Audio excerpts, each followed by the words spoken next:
ngày chia tay anh và em, hai đứa đi hai con đường.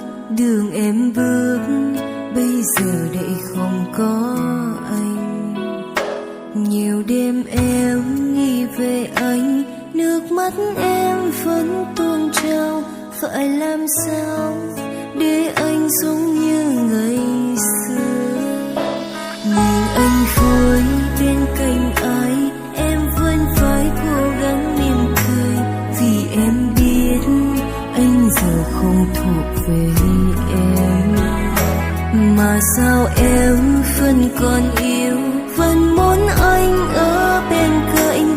Dù hạnh phúc này đã không lựa chọn em.